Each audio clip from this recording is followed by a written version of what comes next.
Amen. Ayo siyabonga. Jesus. Sizocela bangcwele sicule u259 ivesi lokugcina. Singasukumi bangcwele kuzoza ubaba usiyaya ngaphambili. Uzobe seqhubeka nenkonzo yonke. Makadunyiswe umkhokheli ngalo mzekelo wakhe ungasweleki umlandeli wasekhondweni wakhe. Sibingelele omama ulusha obaba nenkwebane egameni lika Jesu Kristu. Amen. Ngiyacela abathandekayo si vule incwadi yokuqala uTimothy.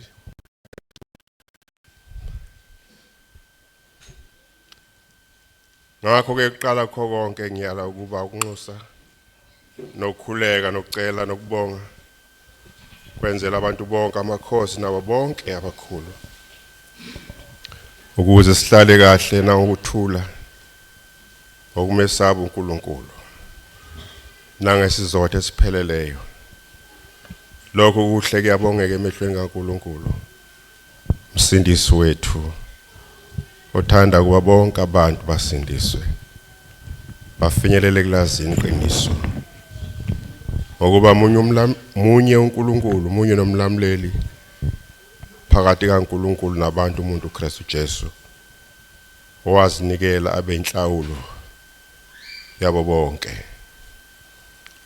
Kube ngubufakazi besikhathi esiso engamiselwa khona mina ukuba ngibe ngumemezelo umpostoli ngikhuluma iqiniso angiqamba amanga. Yebo umfundisi wabezizwe ekukholweni naseqinisweni.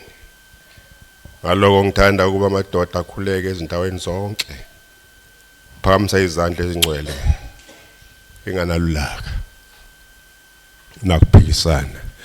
Socela ubrother Tulane azosithandazelela amakhosi nabo bonke abasemagunyeni. If you believe and I believe.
wedwa Nkosi yamakhosi. Udumo lonke likufanele wena ukhona kusukela emaphakadeni kuye emaphakadeni.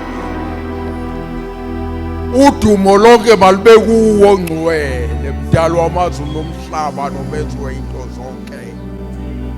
Wena wedwa osithandayo. Wena wedwa unathi ngezikhathi zonke. Wena wedwa osenzela kokuhle.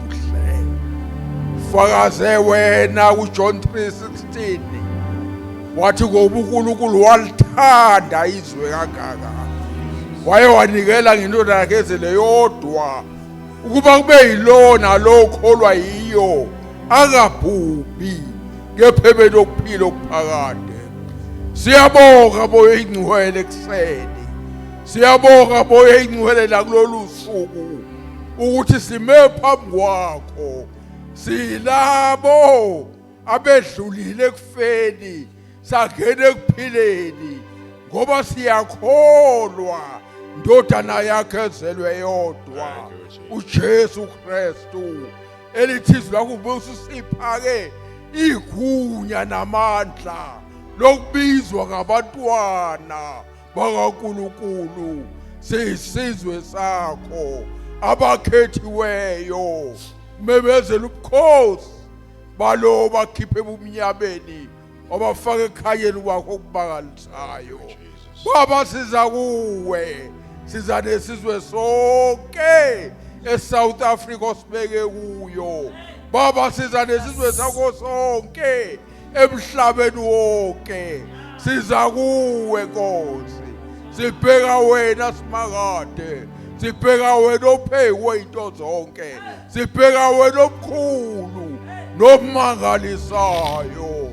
Ingalo uyalile ngezwi lakho wathi uyanxusa kuba amadoda wonke eme phambi kwakhe phakathi izandla ezingcwele engenalilakana kuphikisana. Sime phambi kwakho simele izwe lakithi, sime phambi kwakho simele abantwana bethu, sime phambi kwakho simele isizwe sonke. Khazibuliswa Nkosi, bonakaliswa moya ingcwele, yenziwa mkhulu wena wedwa. Baba siza kuwe sime kule South Africa, baba sibeke ubasizalwe kuyo. Nkosi bonakaliswa, Nkosi batshazwa, Nkosi yenziwa mkhulu. Sebenza ngezwi lakho, sebenza ngebandla lakho. Angithi usifundisile ezwini wathi Nkosi yami ukukhanya kwenu bawukhanye phambi kwabantu bonke babebona imisebenzi emihle bese bedunyimisa wena baba wethu osezulwini. Baba yenze njalo ngefa lakho, yenza njalo ngelibandla lakho, yenze njalo ngabantwana bakho, for your glory and for your testimony. Siyabonga Baba, sikhulekela noIsrayeli yiba naye nasekuseni. Khanya kubo uNkulunkulu wethu, isizwe kwiveki yethu vela kubo. uNkulunkulu wethu benzele okuhle, zambule ibonakalise kuyinsali ngegama likaJesu waseNazaretha. Udumo lukolwakho, udumo lukufanele, udumo balube kuwe sukele emaphakadeni kuye emaphakadeni. Siyabonga Nkosi ukwenzile, siyabonga ukuphelelisile ngegama likaJesu Kristu Nkosi. Amen. Asibingelele leadership yonke, obaba nomama, abantu abasha noSonto Isikole, siyabingelela ngegama leNkosi.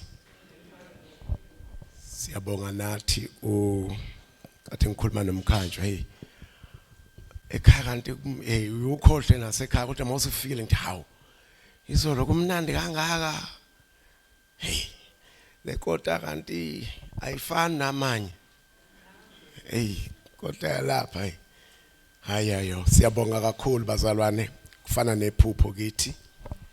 Sibonge kakhulu ukuphuma ekhaya akulula, kodwa kumnandi ukuphuma unabazalwane uyayizwa mawuthi yabo ukuthi bakhona abangemva kwakho abakulekelelayo. ngoba izimpi zakhona ayifani nezampi zasekhaya. Abasekhaya bakhona baxolela bathi ingane kadade wethu khona bangakwazi nje ukuthi ubani. Kodwa ayikho emnandi into ukuthi sihambe inkosi sigcine up to this far. Siyabonga kakhulu ngendlela emangalisayo. Umuntu uzizwa ethobekile kakhulu. Siyabonga kakhulu ngakho konke nje bazalwane. I'm always masicabanga ngani. Ngoba bengisho nje bengesho ngoba ngicabanga izinto ezingithinta azingithinti ngoba ngase ngacatshwa kabi ngaye ngicatshwa ngegonjwa mokusiko. Ngangisoqaphu nje ngasikwa ngeraise into ongayizwa. Yayizwela into ayifakwa la. Ayo ngathola nevangeli afikela ishaya la ichitha lonto saba right. Asibonge kumama uZibani. Uyabona manginomama uZibani is a very sober woman. Ayileti nje. Siyabonga kakhulu ma siyabonga ngendlela emangalisayo. Ngoba akufani kwala ekhaya ukuhamba. Angithi babiye bezokunyeza ukuthi noma ekhuluma bangihleli phansi ngiyabuka ngiyacheck ukuthi oh she still akaphumile kuloko. Yeah. Uyazi siyajabula kakhulu siyabonga ma ukhula kamnandi man ukhula ngezwi. Ungakhuli ngeinganekwane. Siyabonga kakhulu athi inkosi ngasigcinela wena kakhulu siyabonga ngendlela emangalisayo. Kuyathobisa abazalwane nina nazi noma phela nihlala lapha thina siyahamba imizi siyayihamba. Kodwa siyabuka ukuthi hey kwasekhaya kufani kanti. Okay asiyeke asiyezweni lenkosi. Sibonge nokucosha ithuba kuba sibela bengicabula kakhulu very opportunity ukuhlala noNgwanase. It's very administrative and know how to do things in the correct way. So nakhona njalo siyafunda siyabonga kakhulu. Ngicela siye Genesis, I'm sorry. Simiye Genesis. Asithi Galatia chapter number 4 verse number 3 and 4. I mean 3, 4, 5. Galatia. Noma singafuna ngoba ngizokhuluma ngakho konke sifune nje verse number 1 sigcine verse number 5. Ngenxa yesikhathi siyabonga. Kade sengicoshisisa lapha kuMali wangitshela kuphunywa ngo12. Nami sengafunda ugumbi ngiqale ngiyelena ngingayelena. Ngizoyizama ngibatshena bukhanda usheshe bafana siyaphuma manje. Ake sifundeni kodwa bangcwele. Galatia chapter 4 verse number 1 and number 5. Ngicela uqale nje for argument's sake from verse 1 up to 5 please. Okay, amen. Isihlo sithi ngoKristu sithola ukuba sibe ngabantwana bakaNkuluNkulu. Verse 1. Kepha ngithi ngesikhathi indlalifa iseyingane. Kayihlukile ngalutho encekwini. Ingane inkosi yakho konke. Kodwa iphansi kwabaphathi nababonisi. Kuze kube isikhathi esamiswa nguyise ngaphambili. Kanjalo nathi lapho siseyizingane sasisebugqileni phansi kwezifundiso zobungane zezwe. Kepha lapho sekufikile ukuphelela kwesikhathi uNkulunkulu wathuma indodana yakhe izelwe ngowesifazane izelwe phansi komthetho ukuze ihlenge abaphansi komthetho ukuba samukele ukuma kwamadodana. Amen. Ukuba semukele ukuma kwamadodana.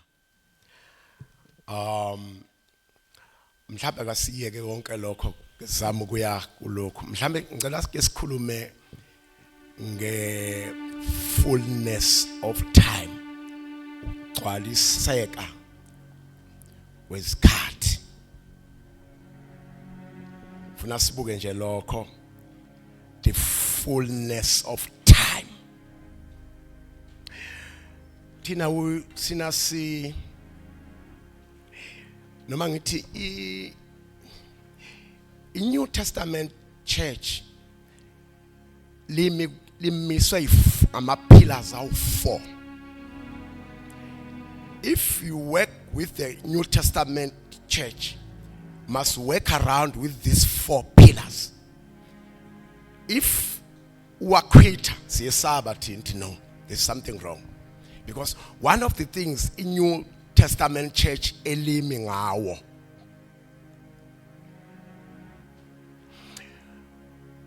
angisukuya kakhulu kodwa ngizonikhombisa ukuthi akuphi. Mawungafunda incwadi yezenzo chapter number 2 verse number 42. Uthi baqinisela njalo esifundisweni sabapostoli nasekuhlanganyeleni nasekuhlephuleni isinkwa nasemthandazweni. This is the 4 pillars of the New Testament church. If we violate that, we need to sit down, because now ibandla lizolahleka, because one of the 4 pillars of the New Testament church okufanele malima noma ngabe ngenzani, I must work around these 4 pillars. Kodwa singaya kwamanye kodwa ngifuna lana ngoba one of the things ekhomba ukuthi is it a New Testament church or what? Mawuqala nje uvula umlomo, where is the pillar of the doctrine? Nakhona fanele sikhomba, not doctrines, fanele kube doctrine. We end up being it's a misunderstanding la inkonzweni. Abanye bebecabanga ukuthi doctrine nalento esithi procedure, ama policies and procedures baphambanisa. I-procedure lendlela thina sivumelana ngayo ukuthi inkonzo izongena kanjani, kodwa mawuye esontweni elinye abangenisi kanje. But naba basuki kule 4 pillars of the New Testament. Fanele siyibone 4 pillars ukuthi ngoba liyayilekelela uma kunama attacks limakulo. Mhlambe ngizothinta nje okuthile la okulilekelelayo. Okay. Mhlambe kuze sisheshe siye phambili. Uma ke sizoza njalo fanele le ndaba ye gcwaliseka kwesikhathi, the fullness of time. Ngoba nakhona akufani. Makhulunywa nge-fullness of time, ngakhuluma ngezinto eziwu-4 nazo ezinkomba zebandla manje siyaphambili. Fanele lihlale kule 4 pillars. You see? Yabona abantu mhlawumbe sigcina bengazi abantu becabanga ukuthi angithi you know why people are not growing in Christ. Number 1, mhlawumbe siyabahluleka ukuba ngoba ukwakhiwa kwebandla lifana nendlu yesizulu makwakho urondo. Qale kwakho urondo bese kuthi uphahla shayelwa lapha phansi lumechwe kuthi alusuhala kadela la.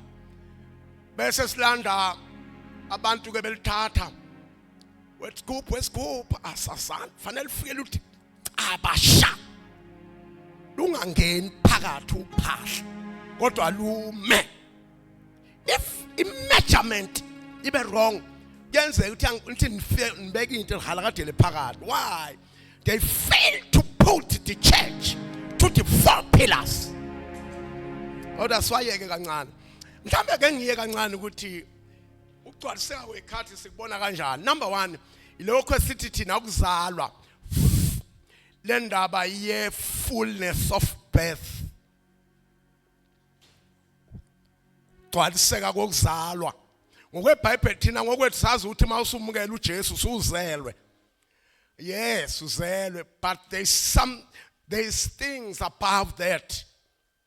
Ya ngokwemistry kaNkulunkulu, when you mawumukela uJesu uyabhabhatiselwa emzimbeni kaKristu. There is a mystery of Christ.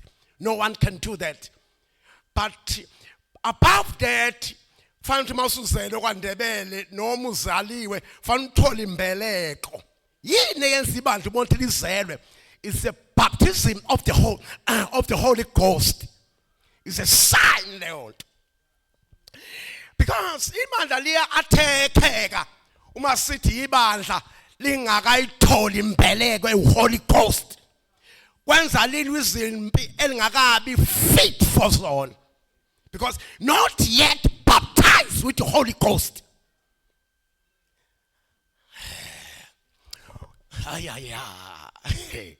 Yeah. Finally, because now, anti ngiyazi asifunda khona ukuthi aze abone ukuma kwamadodana. Indodana ayiqali indodana ngoba iba indodana but need to grow up until reach to the certain age. Now you can get a declaration. This is my son. Because even Jesus, as this is my son, up until the John Baptist, finally said, this is my son. And he can't delay his way. My etilapo.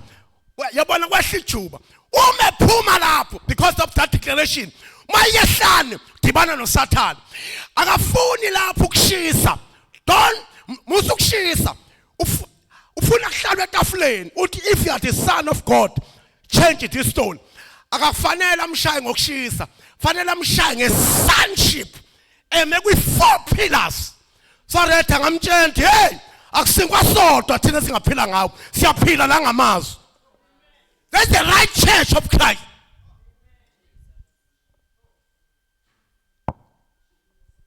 Angithi niyazi ukuthi yini eqinisela amabandla. Ukulenza ibandla lingakabi fit silimemezela. Wenza lihlaselwe izimpi abangakabi fully equipped for zone.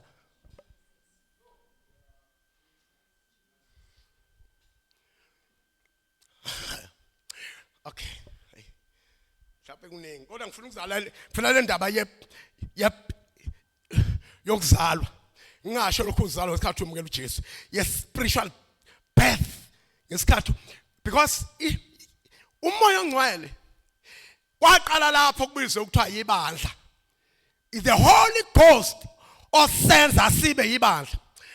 No, I'm not violating thing. But right baba be teaching team we need to see that is a about 25. There's a procedure.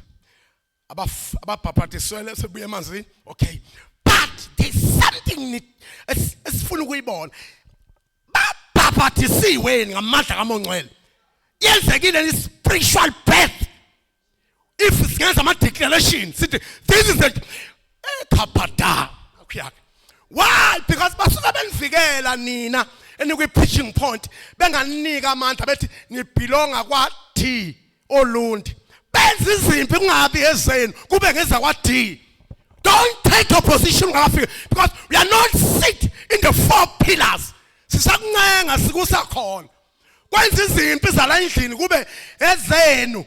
Sihlasela amakhosikazi ke kubenzeka yonke into. Why? Kusheshe kwenzeka imi declaration.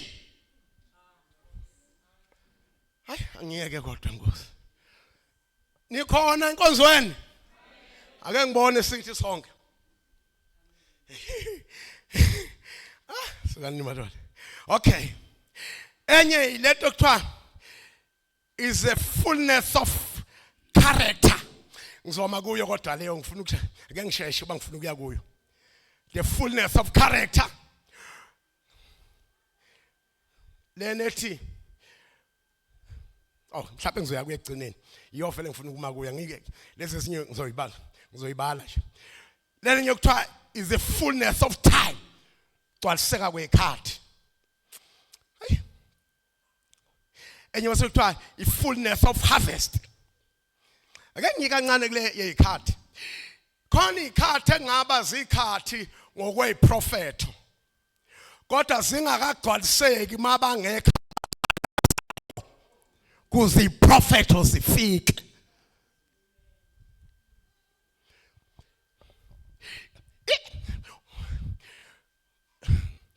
Ukuzalwa kaJesu kwakwe kumenyezelwe abaprofeti, the major and minor prophets. But there are 2 people asibanotisayo abenza uJesu wazalwa. uSimeon noAnna. Bathandaza up until uJesu wazalwa. Ibona benza zigcwaliseke ikhathi. Khona ikhathi engeke igcwaliseke bengakabikho abathandazayo.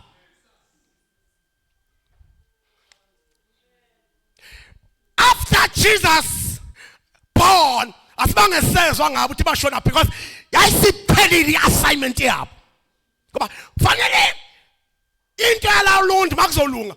We need abantu abangama intercessors, not by pointing. Babe ngama intercessors by calling. Babe yi burning torch of the Lord. Huh? Babe ngama gatekeepers of the church.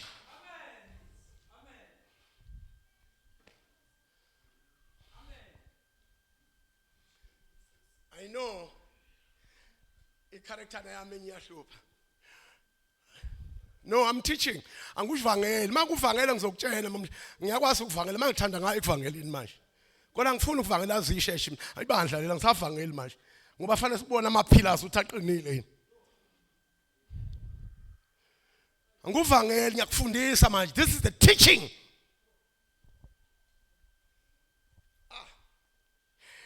Mhlawumbe ke ngiyeke yonke le the fullness of harvest.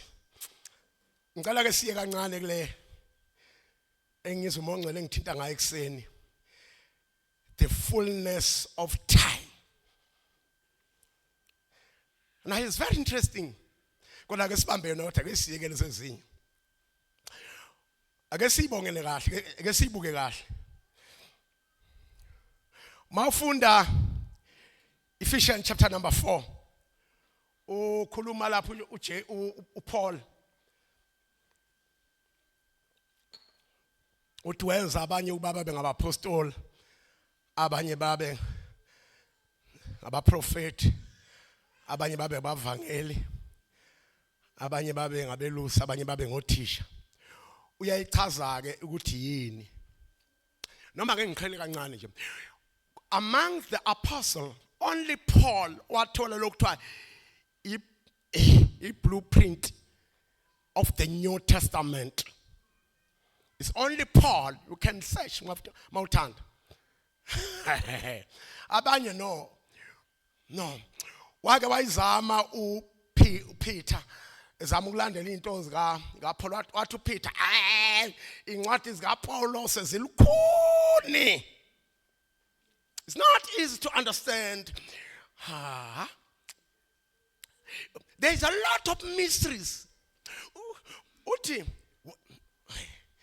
ake ngiyela kancane. Uthi uyathanda uPaul mayikhuluma ngokunye akathi ucomplicate. Uma ikhuluma nje ngemfihlo actually ngokwakhe ziwu3 izinto akhala ngazo ku-ignorance ungazini.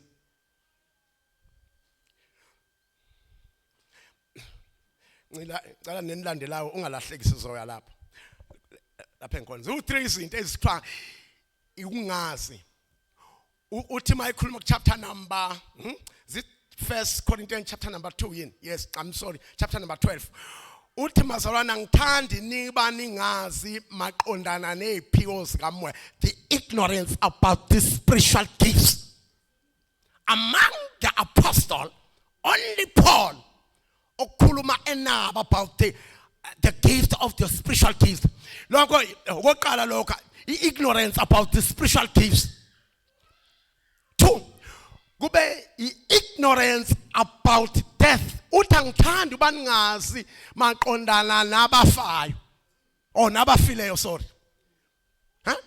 Okwesithathu kube a mystery lesithathu athi angithanda ubaningazi ngemfihlo.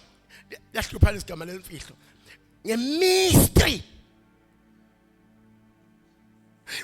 There is another level of the church. And with 4 pillars. Ngoba izinto ihambe zicheck ukuthi uqhamuka kuphi. Kuthi I'm born here eThulundi. Kule district. Kuyasho ukuthi uqhamuka kuphi. We ziyakucheck izinto ukuthi uqhamuka kuphi. Wayithola these 4 pillars. You understand the mystery of the Holy Spirit. Hayi madoda kithi. Lonke ke kuyakulekelela ma uzala. Uma uthi uPaul ke wanikeza abanye bangabapostoli babenze uthi ke inhloso enkulu for perfections of the saints, for the work of the ministry, edification, unity of faith and fullness of Christ. Hala mahataya. Ngoba kuyenzeka umazi kodwa ingabikho the fullness of Christ. Asibone the fullness of Christ.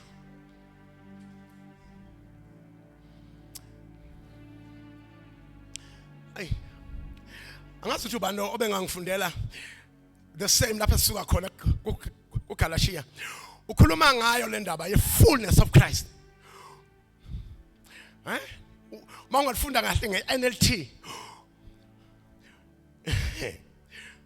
Fanele uma ngoba one of the pillar singajaha ukubathu kade ngikwenye kancane kade ngikwenye conference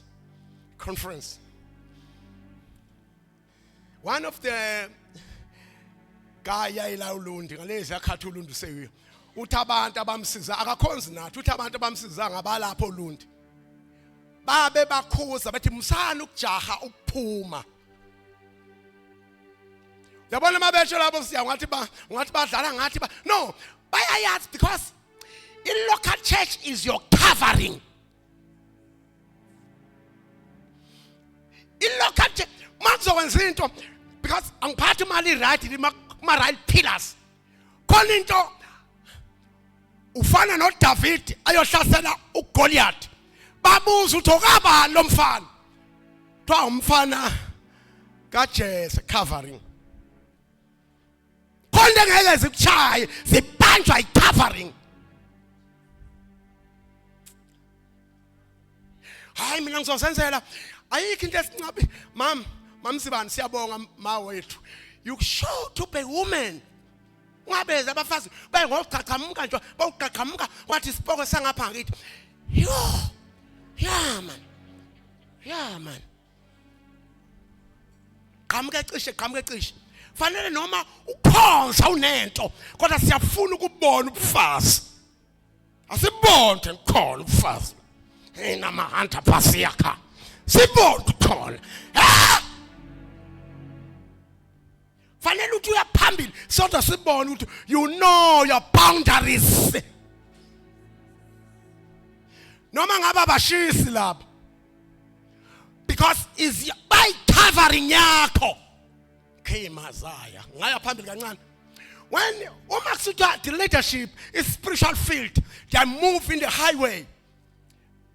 The more you grow in Christ kune more deployment of angels.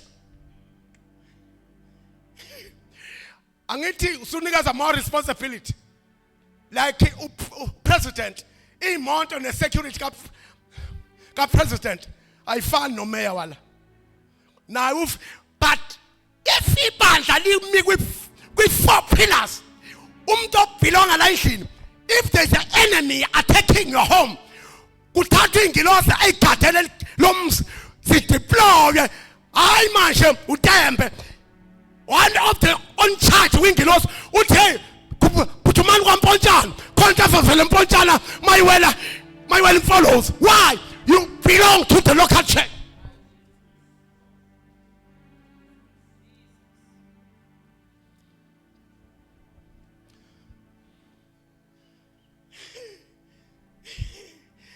Ay. No, ngizama ukuchaza ukuthi ke kuba befe ukhuluma indaba yobunye okholweni, the unity of faith and fullness of Christ.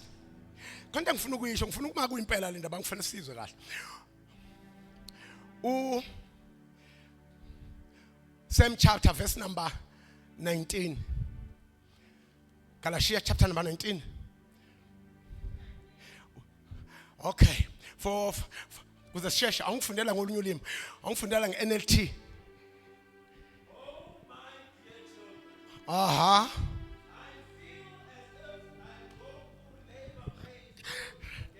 Pata pile mahala pasia halamaya. We are still come uthi I still have a pain. Go to call. Kunegama to legama uthi until again. Should yenzeke the first I'm hungry for the second birth. Enye leni yokusiphamisa isandla but fanele ibandla lifike lapho uthi siswile ukuthi basindisiwe. But we have another pain, another labor pain up until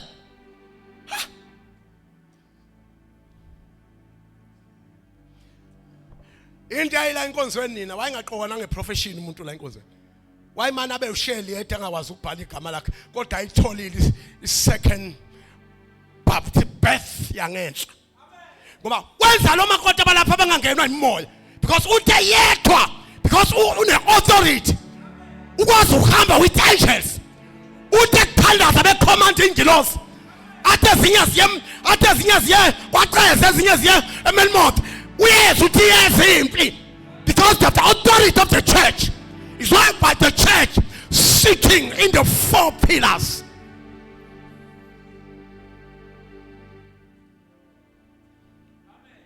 Uthi ngiyafisa ukuba niphinde nizalwe hey madoda okay mfowethu siyaya usho bhuti wami. Oh my dear children, Bakithi I feel as if I'm going through labor pains for you again. go through labor pains. Imaphi lokuqala ilokuqala ukumukela uJesu. Awesibili ukuzalwa kubhabhadiswa amandla kaMongcwele. Awuqhubeka kancane mfowethu. And they will continue again until Christ is fully developed in your lives. Now ke uKristu khona kodwa akakabi fully developed. Christ must fully develop. Kwenza singakhonzi nabathakathi. Kwenza umoya we-witchcraft subamba ungena uhlewule sifika singawenza hena masaya halapha. Can I take this? If ibandla likwi four pillars, that church becoming evangelistic. Evangelistic. Likwazi ukuthatha 1 Corinthians chapter number 14, verse number 5, verse number 24 no 25. Uthi mangena umuntu phakathi wena ongakholwa. Enibona nikhonza nimi kwi four pillars. Uyowa ngobusa athi uNkulunkulu ukhona ningashongo nina. But Christ is fully developed. Akala indawo yokungena. Uma ngena lapho why? Christ is fully developed. Hey, uNkulunkulu wami ngangiphaini ungenzele libandla la likube a church of Antioch. La sibona khona abaprofeti nothisha abahlanganele ukuzoprofeta. Abahlanganele ukuzofundisa babe worship uNkulunkulu. Mase kufika umuntu ongakholwa. Athi uNkulunkulu la. Fanele kwenzeke ikhathi esenzeka ngumfana ka ubani lo ambona uJacob. Alenzi ibandla libe hotspot. Libe i-dwelling place of God.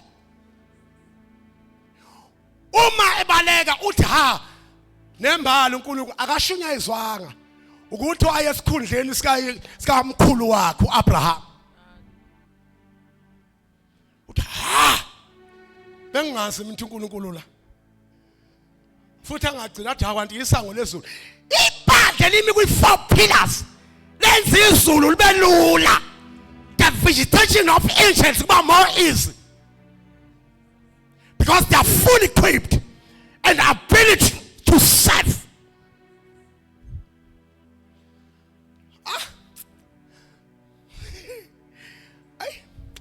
Well, Christ must fully developed. Lamanya ati my kutu Christ my uthi fanele ahlale completely dwelling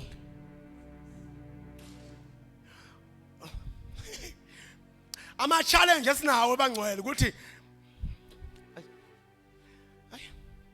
okay ay okay ngesiyeke indaba ngesiqhubeka kancane mhlambe ke ngiye kulokho ke kancane lokho lento le sacela mongcele be lokugcina la phuma ngo12 la enkosini mawufuna ukuyibona lento ngifuna ufunda ama Hebrews chapter number 6 Hebrews chapter number 6 awufunde lapha verse number 1 to 3 angizokhuluma kodwa ngifuna ukubamba legama ibandla abangcwele silidedele ake ngisho nje into nisavula uma sikhonza kunalama diversities of the ministries anti nambona ungwane it's very logic and sound it's easy to shape you but ukhuluma one the same word but nami ngikhuluma nalolozwe kodwa with another diversity akufanele ebandleni wesaba ama diversities ibandla lingabi ngama sausage ngoba kuzoqhamuka izimpi zishaye yodwa sife sonke fanele kube nama diversities awufunde Hebrews 6 come on in Zulu uyabona kuyenzeka kube seyintweni zoqala lokho akhala ngakho uPaul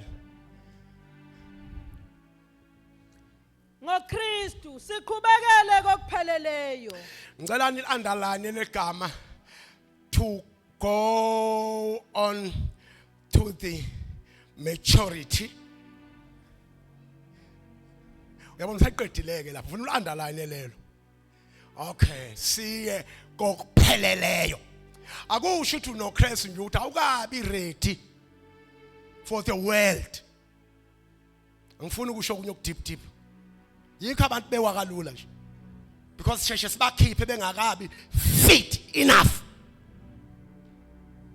fanele belong to the local church nami nje that's why nami I'm submit to the office I don't do anything anyhow because if ngenza njalo kuzoba nezimpi ezingangidingi kanti fanele ngishaye office ishaye mina ngisaphansi kwalo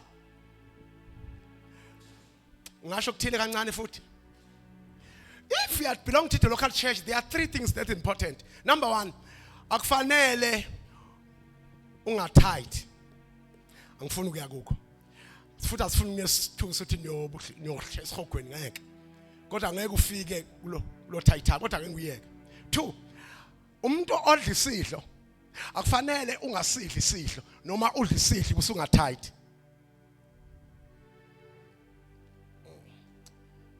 senifuna futhi ngiye khona ngeke ngiye khona ngiyashiya nje shiya cela siyiphoze siyifake emadolweni because uma if ibandla limi ku 4 pillars fanele libe iAbraham model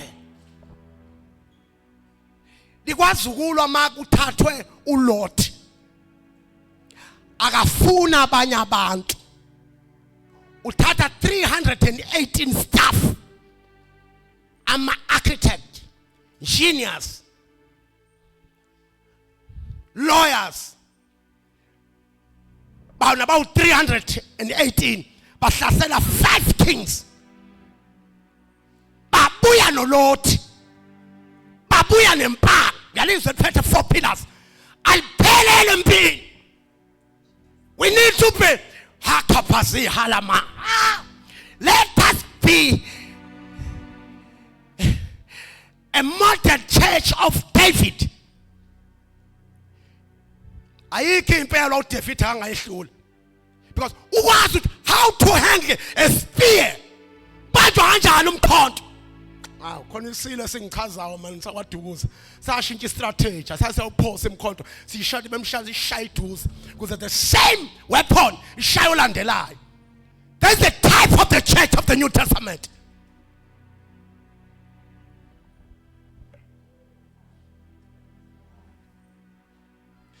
Okay, awusho kancane lapho uthini lapho ufunda khona wesisi.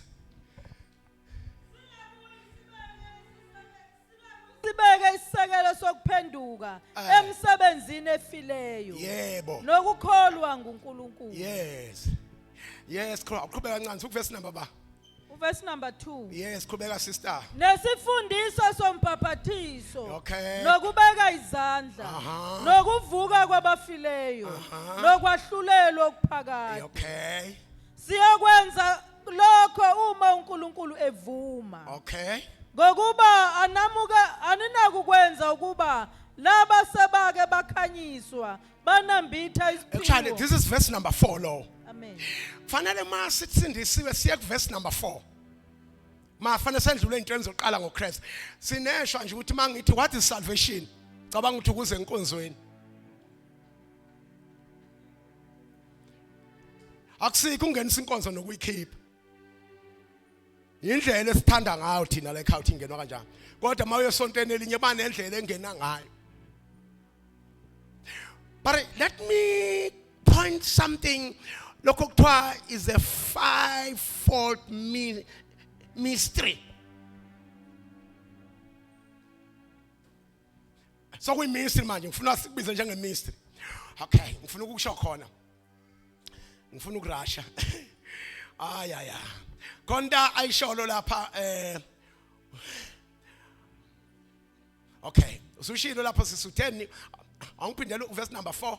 Okay, noma akeke konto ayibalawo lapho oqala ukuthi let us go on to perfection. There is a key word. Akakubali lokho ngenhla ufanele sendlule kodwa siye ekupheleleni. Ubona kanjani ukuthi ibandla selifike ekupheleleni? Fanele babe nazo lezi zinto mhlawumbe ezu4 or 5, They must taste of the heavenly gift. Fanele sithole the taste of the heavenly gift.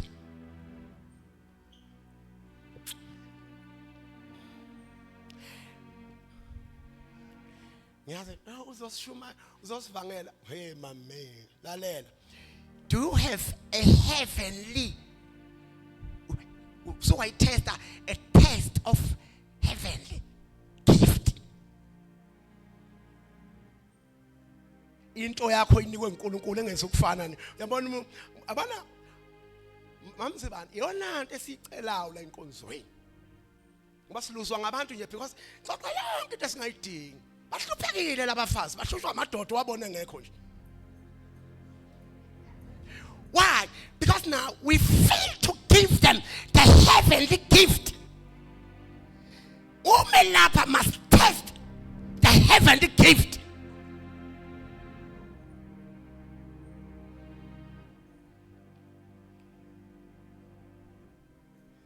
Ay, madoda.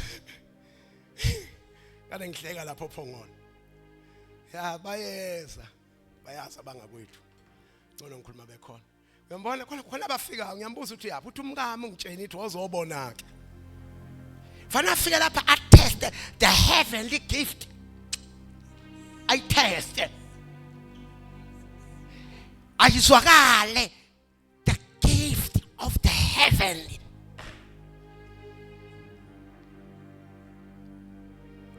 Fana sendlule kulezi zinto zokuqala ukuthi sino Christ. Sesinayo ni heavenly gift. Ay suka ngizoma kulokho angisezi kuya kunye. Okwesibili then fanele ibandla libe partakers of the Holy Spirit. Babe ngama partakers.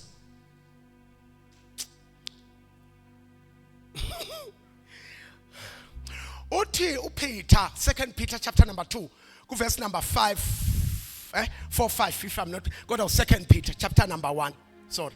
2 Peter chapter number 1. Lapha ku number is it 3, 4, 5. Uthi this divine this godly lo bubunkulunkulu bubenza sibe ngabahlanganyeli. This divine heavenly gift make us to become partakers of his divine nature.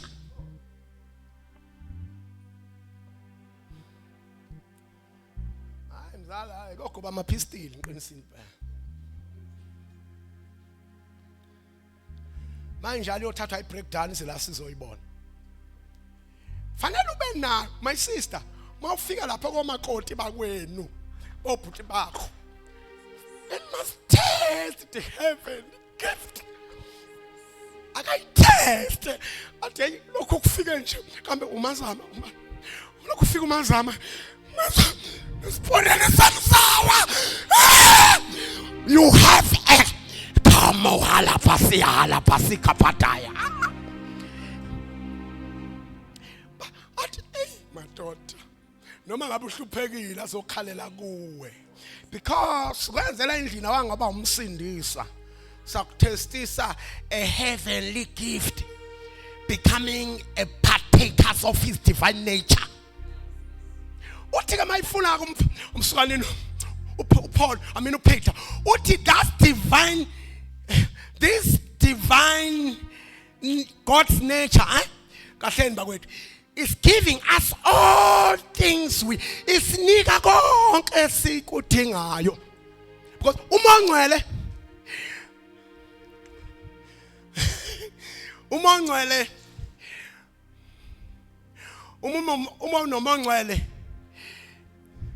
uMongcwele is a stamp of ownership. Kushuthi into noma ungakayiphathi ngezandla mase unoMongcwele usuna.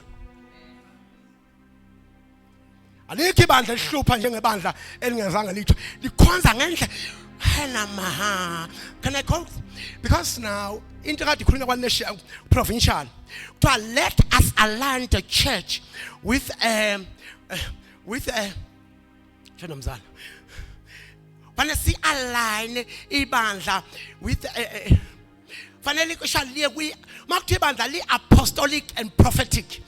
That church means that they operate in the biblical way. Because abantu about two, apostle and prophet. About prophet from the Old Testament, apostle for the New Testament. Uma behlanganiswa. Konke abawazukuyenza. Because ibandla litest the heavenly gift, becoming the partakers. Babe ngabahlanganyeli. Suka nini. Angizokuya kwezinye sengiyaqeda abazalwane.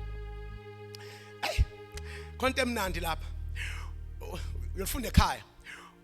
Ya ngithi verse number 4 lo uthi and tested a good word of God.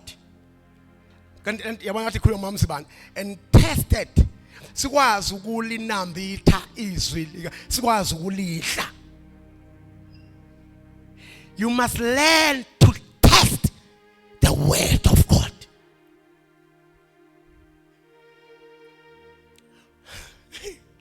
Ngisho lokho kunye yeah fanele sibone ukuthi baya badlileni izwi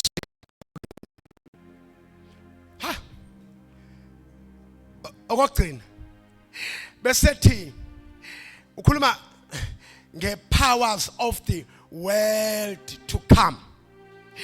Siyahlupha manisulu lisho izwe elizayo ungathi likhuluma ngeintaba akukhulunywa lapha ngeheart soft. I mean akukhulunywa ngeheart soft kukhulunywa nini shonini mabaka IT khona soft uyabona makuthiwa world kusho the system so that they can ability to face the coming world because they are all in the 4 pillars. They have the test. Uma qhamuka izinto akungisho lokho you cannot uyabona fanele ukwazi malikhonza ibandla liye kwi court of heaven. I court of heaven you are deployiwe wena. Ubona amandla sihlupheka ngamabandla efa sikhona. Ungumkukhona. Akusiyo umfundisi, akusimsebenzi kaTembe. Wena because wena we are here. I'm equipping you to call people to come here. Otherwise fanele kushunyayo lapho khona. Madoda kithi. Fanele ke uma ibandla linjalo wenza ukwazi how to approach the court of heaven. Kunenkantolo lapha phezulu yazi noma usindisiwe basakucheck ukuthi wena uzalwa kwaZulu banayo biography yakho ukuthi wena ubani uzalwa ubani kaNtshanga ubani kwaNtshantshani kwashicima kanjani njani wasuya kwaNxumalo. USathane uyakwazi ayokhuluma ngawo usindisiwe aye kwi court of heaven awukhuluma noNkulunkulu akhulume ngawo ukuthi usindisiwe. Siyeke kodwa lokho. But if ibandla liyithestile liba negotiator noma inqumo seyithathiwe, that church fanele bene Abraham model, fanele iAbraham model. Uma ezophisizwe fanele atshene uAbraham benegotiate. Nama siyakwazi ukuqedisa izihlalo inqumo noma seyithathiwe. Ngeke okuningi. 2, fanele ibandla libe the model of Isaac. Uma imithombo isigqitshiwe abamba omunye bamba loyo mthombo noma they don't give up because ufakwe kwi 4 pillars.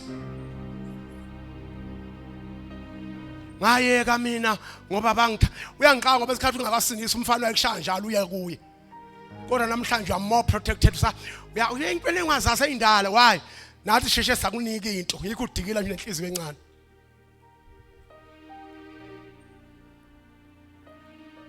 Khonza mdla uthanda.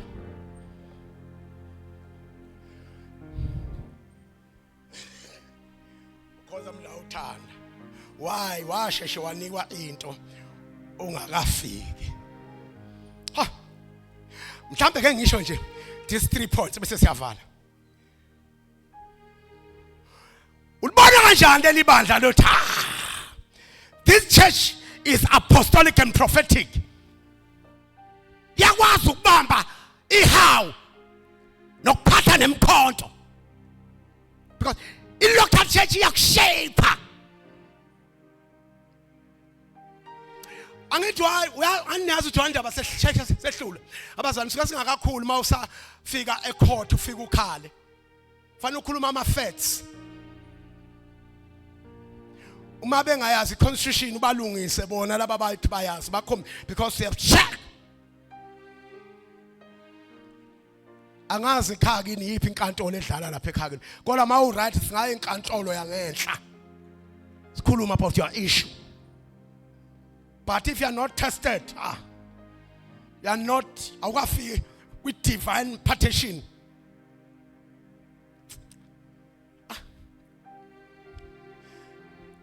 Ulibona kanjani leli bandla linamandla? Ufuna ukuya kulokho nje. Okay. Sengishilo in the mindset of Abraham. Elinye fanele be the mindset of 4 young men. Ababe seBhabhela. Noma bengagabiswa ngamatafula phezulu. Noma bengathuswa ngumlilo. Bathi uNkulunkulu wethu simseva unamandla ukusikhipha. Mayingasikhipha ngiyohlala kwazeka. They've got to stand. Why? Uthisha wabo uJeremiah why bashiya kwi 4 pillars of life. Noma bengathunjwa. Ngikutshela, uyabona ntathi khona mamzibane very important. Thina mina ngiza ka 10 times. Wena ibandla must be fanele libe uMordecai kuEsther. Fanele limgrumele uEsther kuzangena ebukhosini. Ngoba uma sikunyusa uba kwiparliament noma bungena political fanele noma uphethe le party kodwa sokunikela la endlini our mandate uthi thini. Fanele mawufika lapha ngoba mina ngikwazi ukushuma as a president but through level okuyo unamandla okuhlala no president. So mawenyuka fanele ungayilahli mandate yethu.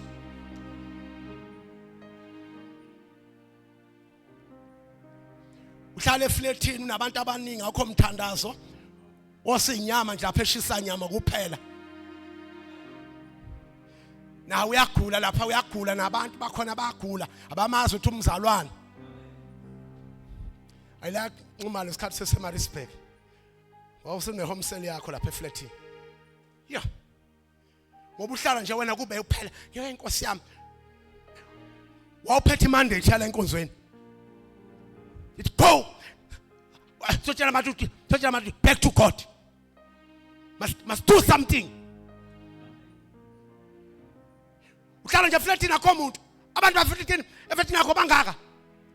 Awunangisho homsele. Ungamani ungakuthiwa ngawa attend ama evening prayers ala endlini kodwa kunento ayenzayo lapha. Makumqaka mkhumbu usugcwala usufuna thina ke izowuhudula.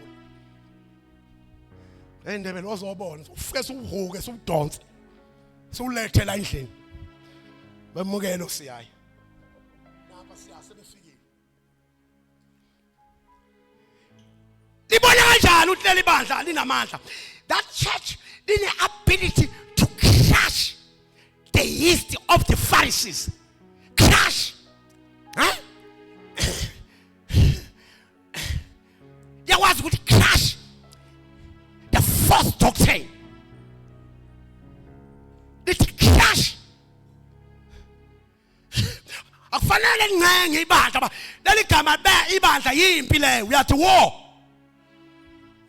Imibandla kuthiwa ibandla sitshene onke amadimoni sesikhona you are ready for the war.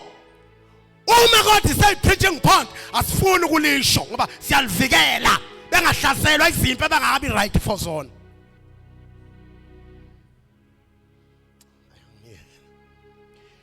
Uyakwazi ukucrusha the yeast of the Pharisees. That church fanele namala to crush the tradition. Ngoba nayidlala ngathi to crush the stagnant. Nganyakazi kumi nje kuthe nse.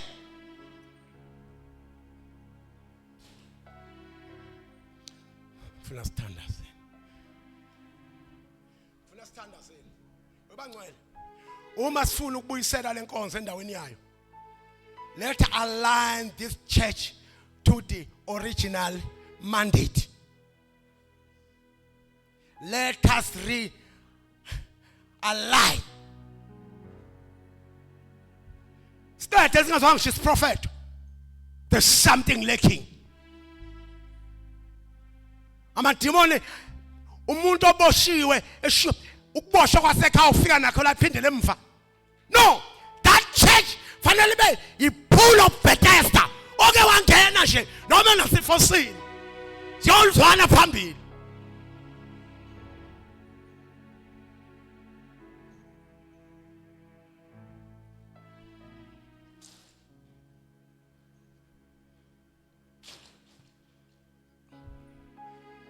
Sengifuna standards. Cela sime ngenyawo ufuna standards. Hayi, focus yayi. Sesikhona baba. Izobela kubo wayo.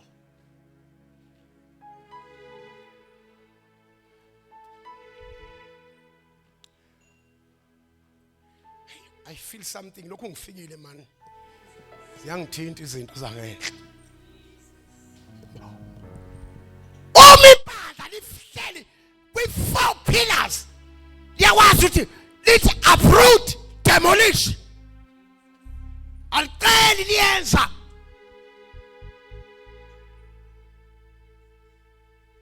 Because lizelwe ngumoya ongcwele.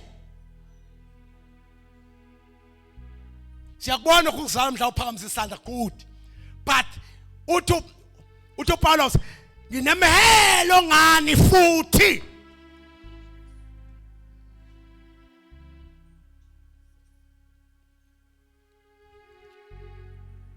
Makuzokwenza njena, Nina nithemba lethu la inkonzweni. Omama siyithemba ngaba siganiwe, masigana abafazi akhuluma ngathi ufake ibhetri lapha esini. Ngathi hlono nosehlazi.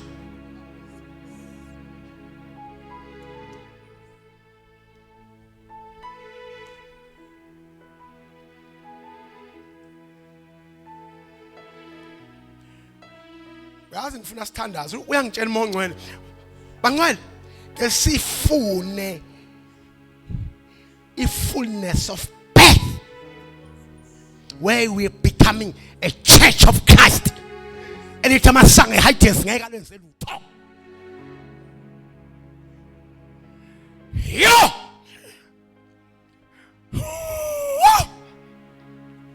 awuphakame izandla ukuthandaza Nkosi yami umongcwele ngiyezwa khona ayishoyo yena mahanda phasiya yena vula umlomo say something to God Roma kapasimo halapa hola bahaya kapasimo lipasi kapati pasaya hala bahaya ka ula bahaya kapasimola hala bahaya shokopa ha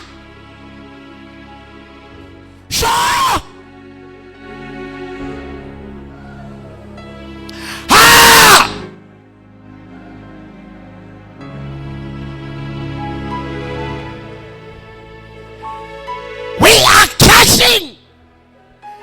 the city of Tevel.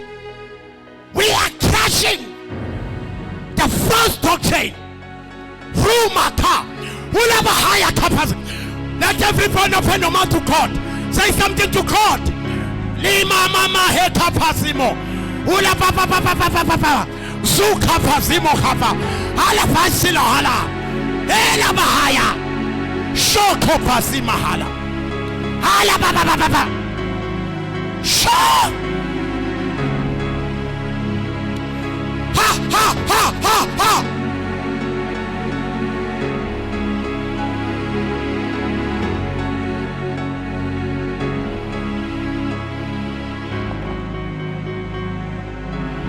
Hey!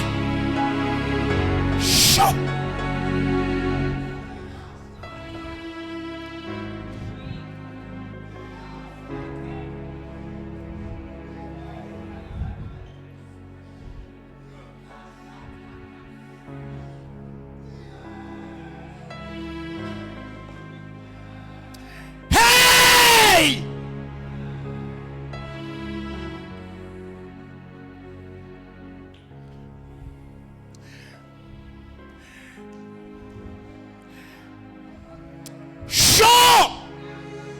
Hey, umongcwele ngitshela uthi lento abazophephesela lento ngama intercessors. Abantu abathandazayo.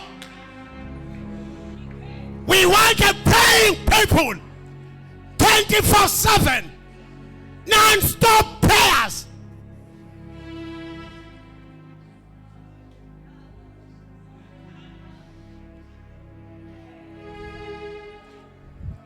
Akekho khona apho mfundisi I want to take initiative. I want to pray like Anna, like Simeon, up until something happened. I need that anointing. Something to Lord. I want to pray. Siyatandaza manje suka khona. Siyatandaza. Oh the Lord, I need that power.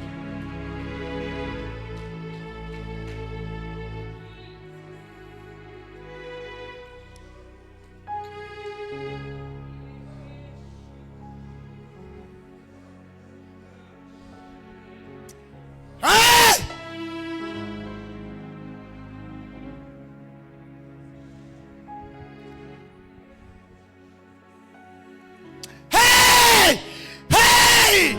Hey! Urabahaya!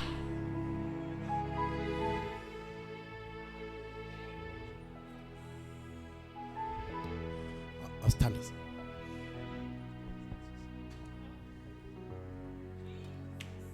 Siyabonga uNkulunkulu wethu nanga lesikhathi. Siyabonga moyo ongcwele. Siyabonga membuli wemfihlakalo. Siyabonga mnikazi webandla.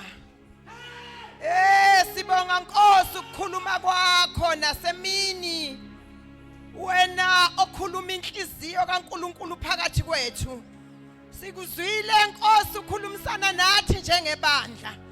Siyasondela egameni lika Jesu. Futhi siyathandaza egameni lika Jesu. Sithi uNkulunkulu moya ngcwele revivalist. Wena kwazi ukubuyisela izinto ayidliwa isikhonyane. Sadliwa ibotha neinkumbi. Urapha yakha sharaka. Ezinye Nkosi ube impungushe encane zadla isivini sakho ushireka Hey! Repata Hey! awukhulume kangaka Nkosi thandazo wethu ukuthi sibuyisele endaweni la usizele khona. Help us, Holy Spirit. We are praying in the name of Jesus. Ukuba sibuyele endaweni yebandla olifuna likuyo. The 4 pillars of the church. Ngegama lika Jesu. Urianda kapaya elalihlanganyela linhliziyonye. Izwi lakho lithi inhliziyo yomunye ithungelwe komunye. Ilapho khona okwazi ukwehla wenza umsebenzi. Ngakho sivuselele sisasuka kule ndawo ukuba sibuyele emakhaya siyabheka lama 4 pillars ngegama lika Jesu. Sibuyele emakhaya siyaphinda sizibheke thina ukuthi have I tested that the Lord is good. Sengizwile yini lenkazimulo ifika kimi. Siyabuyela emakhaya siyazibheka ukuthi uNkulunkulu wethu kugcwala kwakho kufikile empilweni yethu. Siyathandazela ilowo sisaphuma kule ndawo ukuthi moya ongcwele masingasileli ekuba ukugcwala kwakho kube kithi. Ngegama lika Jesu phelelisa ibandla lakho, siphelelise kuze nokukhonza kwethu kupheleliswe nguwe moya ongcwele. Siyabonga egameni lika Jesu, khuluma inhliziyo yakho yehlela kithi sisaphuma nayilowo vusa umthandazo ngegama Jesu. Singathuli ukukhumbuza kuze iJerusalem lakhiwe. In the name of Jesus, we pray that let the Lord help us to arise. Ngegama lika Jesu, for the glory of the Lord has come.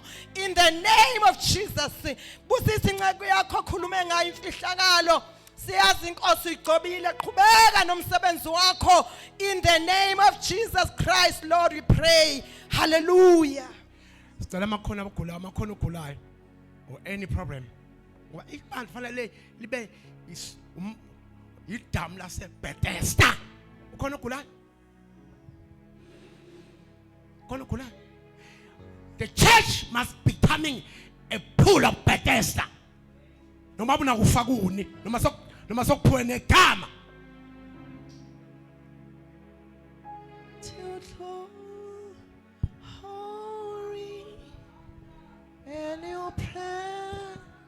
Jesus.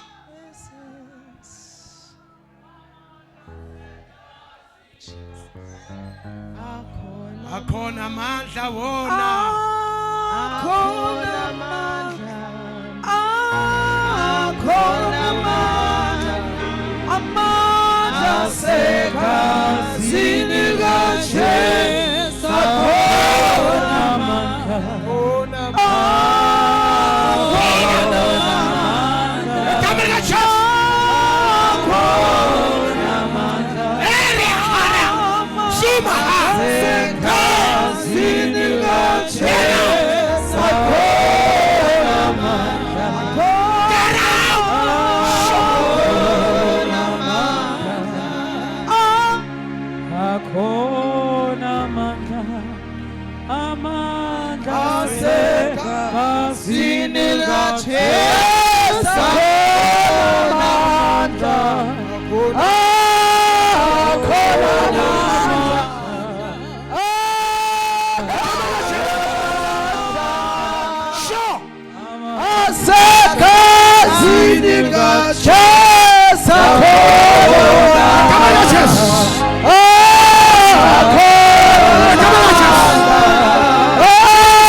awuze brother Ndlovu uzosivalela yala Nkosi singade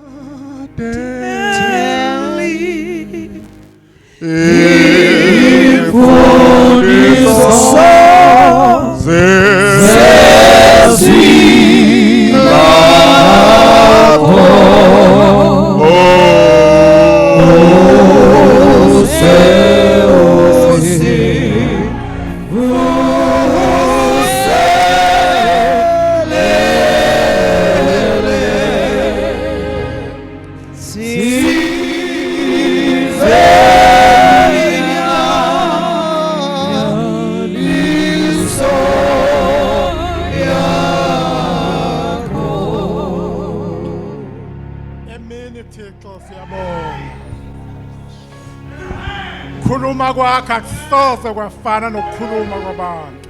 Thank you, Jesus. Khulume kahle ngalomzuzu. Nguwe wedwa ofundisa ngokuncamisayo. Sifundise kahle Nkosi. Khulume kahle. Okwethu ukuthi siphume siyokwenza. Siyamqalekisa uSathane namadimoni akhe ukuthi uma siphuma la angasephuci lezi zinto. Angasenzi sikhohlwe ukuthi wena Thixo ukhulume ngani namhlanje. Siyabonga Baba. Siyabonga uNkulunkulu wethu onamandla onke. Wena wawukhona izinto engabe bikho emhlabeni. Konke okukhona kwavela ngawe. Phandle kwakhe akuzange kwavela lutho. Siyabonga Baba ukusinakekela okungaka. Siyawusuka kuwe sibheke phi ngoba izwi lakho liyafakaza lithi konke kuyatholakala kuwe. Sesiyaphuma Baba. Siyehla kule ntaba ekade sikhuphukele kuyo. Sithi busisa umntwana wakho okhulume ngayo. Kusukela izolo okhulume ngaye Nkosi sithi mgcwalise usuku imihla ngemihla kuze kube manje. Nalokhulume ngaye namhlanje nalokhulume ngaye manje. Nkosi laba bantwana bakho besaphuma sithi bagcine Nkosi. Ube nazezele okusha usuku nosuku ukuze bakwazi ukuhola izimvu zakho. Phandle kwakho amandla angeke bawathola. Siyabonga Thixo. Phuma nathi saphuma. Sizothatha indawo ezahlukene Nkosi. Abanye baya kude, abanye baya eduzane. Kodwa izingozi zikhona noma uphuma la eDebhisini. Sithi Baba sisaphuma. Sisize Nkosi usivikele kukho konke. Abantwana bakho besazo driver akunga drive ibona. Nkosi yami. Maku drive wena uNkosi. Kuthi noma Nkosi yami bengazange balale kahle. uNkulunkulu wethu onamandla onke bethi bafike lobuthongo bese steeringini. Ungenelele wena njengoThixo. Masingezwa lutho baze bafike emakhaya. Siyabonga Baba. Wena othe sicele noma yini uza kusenzela yona. Namanje sethemba ukusho kwezwi lakho ngoba wena usuya umuntu ukuthi ungaqamba mali. Sisaphuma ke Nkosi, sithi umusa weNkosi yethu Jesu Kristu, thando likaNkulunkulu Yise nokuhlanganyela kaMoya Engcwele. Sengathi ngaba kuthina sonke ngabanye kuze kube phakade. Sive